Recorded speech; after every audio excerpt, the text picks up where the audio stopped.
De regreso a su programa Criterio, hoy estamos con Francisco Rodríguez, economista. Francisco, te hicieron unas preguntas desde la calle.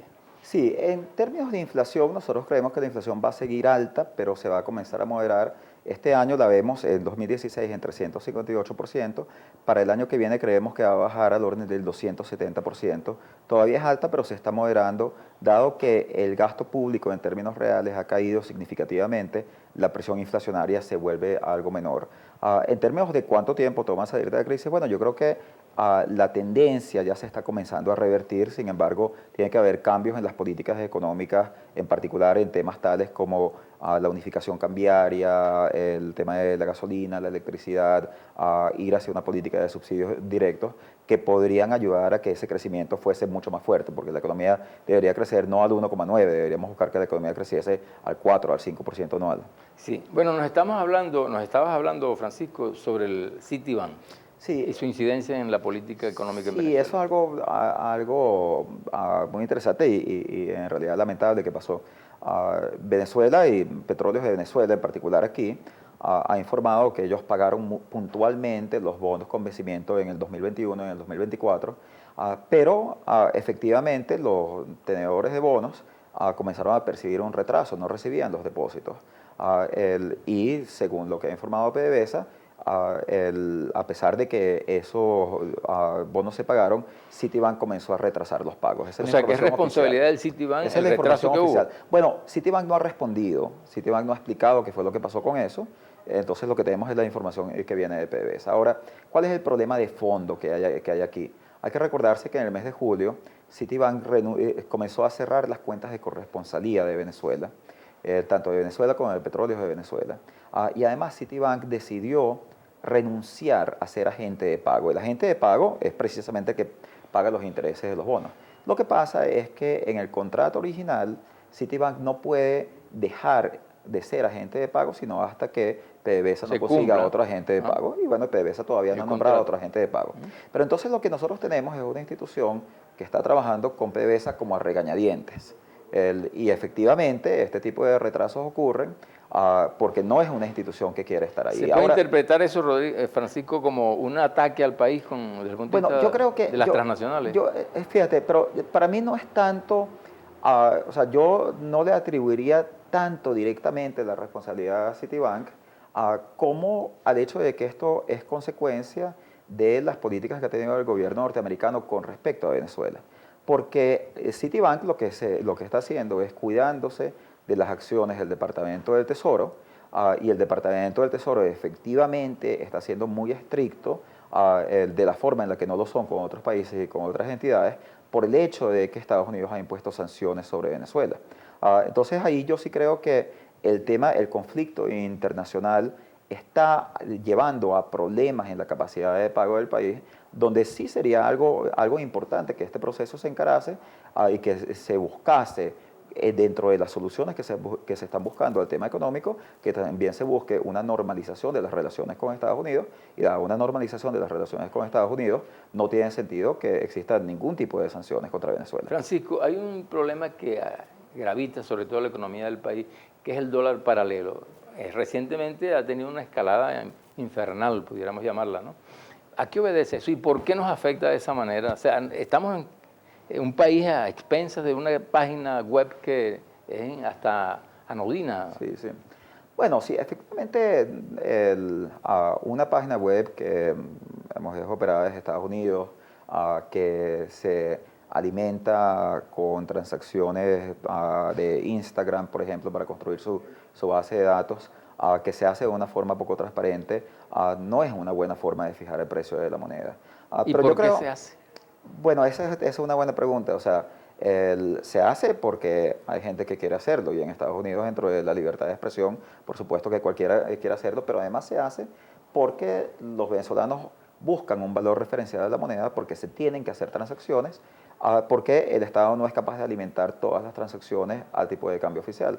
Con lo cual, si bien yo sí creo que aquí hay el espacio para la manipulación de la moneda, esto tiene una solución muy simple. El gobierno debería permitir que se diesen transacciones de libre intercambio entre venezolanos que quieran comprar y vender dólares, de forma de tener un mercado que se pueda regular. Como ese mercado no existe, no está regulado, entonces no puedes tener entes regulatorios efectivamente inspeccionando lo que pasa ahí, entonces el mercado lo estás llevando a la clandestinidad y en esa clandestinidad cualquiera lo manipula. O sea, la razón, la mejor forma de eliminar y acabar con el problema de Dollar Today es legalizando las transacciones entre particulares en moneda extranjera, que además eso no tiene nada que ver con, porque la política cambiaria del gobierno es la de restringir el acceso de las divisas que vienen de la industria petrolera. Eso está muy bien, que son las divisas del gobierno. Pero eso no tiene nada que ver con las divisas que puede tener la gente. Si la gente quiere comprar y vender dólares, que no son los dólares del gobierno, son los de ellos, eso no debería estar penalizado. ¿Y cómo entonces, cómo hacemos para no seguir dependiendo de la página de Dollar Today? Bueno, fíjate, nosotros, yo hace unos meses, antes de incorporarme a Torino Capital, trabajé conjuntamente con la UNASUR en un conjunto de recomendaciones de política económica para Venezuela. Ahí nosotros planteamos ir hacia un sistema de unificación cambiaria y con flotación. Ahí nosotros planteamos una normalización gradual de los precios de la gasolina y de la electricidad a niveles que fuesen más cónsonos con la realidad económica del país. Planteamos ir hacia un programa de subsidios directos para no tener un sistema en el cual los subsidios se estuviesen dando a través de los precios. Planteamos el levantamiento de un inventario y consolidación de activos de forma de poder acceder a financiamiento internacional. Entonces, en realidad hay que darle un conjunto de soluciones a la política económica. Ese plan está plasmado, entendemos, y esto es algo que a mí me da mucha esperanza, que el plan se está discutiendo ahora en las conversaciones entre la Mesa de Unidad Democrática y el gobierno bolivariano, que han estado tratando justamente el tema de búsqueda de soluciones de consenso para el tema económico. Yo creo que tenemos que ir a soluciones de fondo para efectivamente poner esta economía, o sea, la economía ha tenido una caída muy fuerte y lo que nosotros queremos es impulsar una recuperación fuerte. ¿Cómo incide el control cambiario en esta situación política y económica que tenemos en el país? El control cambiario lo impone... O el anclaje del Claro. Es que fíjate, el control cambiario se impone en el 2003 en una situación muy particular, que fue la situación del paro petrolero. En ese momento el país se había quedado totalmente sin divisas, había mucho miedo de que hubiese una crisis bancaria como producto de eso, y se toma esta medida como una medida de emergencia. A lo largo del tiempo, esta es una medida que yo creo que causó problemas para la economía venezolana. El control cambiario no se debió haber dejado durante tanto tiempo. Pero cuando había muchos dólares, cuando el petróleo estaba a 103, entonces era fácil, era factible para el Estado alimentar el sistema de dólares baratos. Ahora no se puede alimentar el sistema con dólares baratos. Eso quiere decir que el precio de la divisa tiene que ser un precio más normal, más razonable.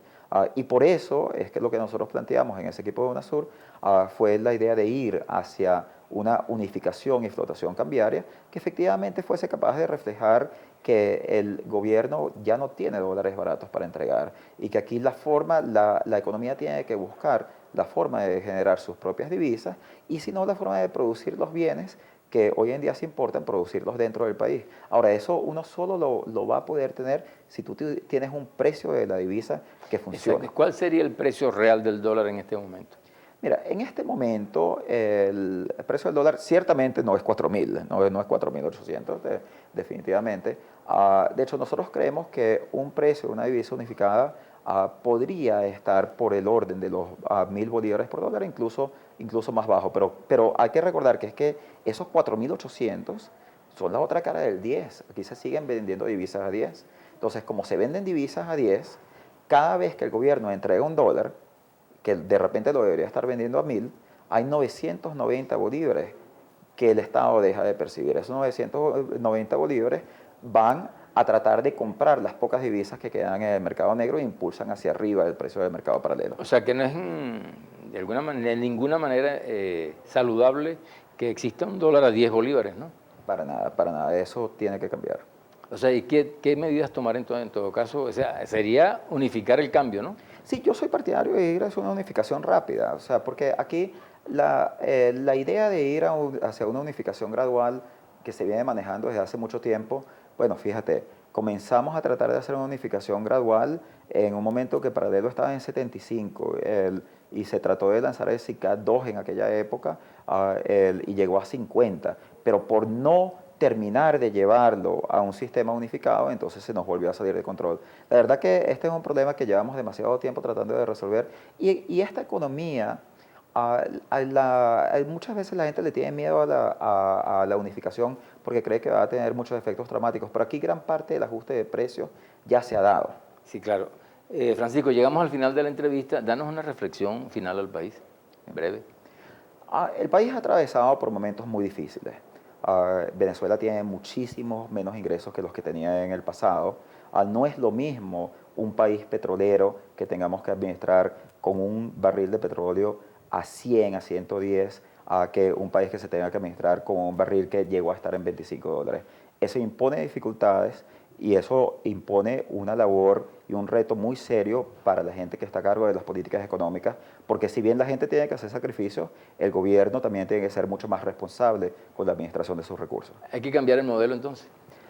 Yo creo que hay que cambiar las políticas macroeconómicas. Yo creo que, sin embargo, el modelo social venezolano tiene muchas virtudes, pero sí creo que las políticas macroeconómicas se tienen que cambiar. Muchísimas gracias, Francisco. Gracias. El diálogo nacional acordado entre el gobierno y la oposición debe ser un escenario para establecer premisas básicas que encaren la difícil situación económica para encontrar la salida a esta crisis estructural. Las dificultades económicas manifiestas se acentúan por lo que es preciso que los actores políticos, empresarios y trabajadores y gobierno lleguen a acuerdos para que tomen las decisiones económicas correctas que faciliten la recuperación del salario y la calidad de vida.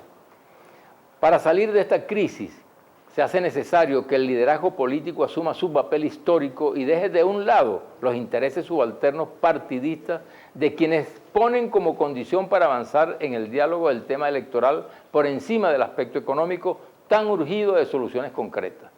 Quienes amamos esta bondadosa tierra, seguimos y seguiremos apostando por un país próspero que supere la dependencia económica producto del rentismo y galope hacia un modelo productivo que nos permita construir la Venezuela que soñamos. Cuna de dignidad, buenas costumbres, de la cultura y la utopía, pero también generadora de calidad de vida para un pueblo que aspira y trabaja en aras de su prosperidad y su felicidad. Agradecemos a la Fundación Arturo Uslar Pietri por habernos permitido grabar este programa en sus cálidas y hermosas instalaciones. Hemos llegado al final de su programa Criterios. Los espero la próxima semana a esta misma hora. Pasen todas y todos un feliz día. Traqui, Extrudal presentaron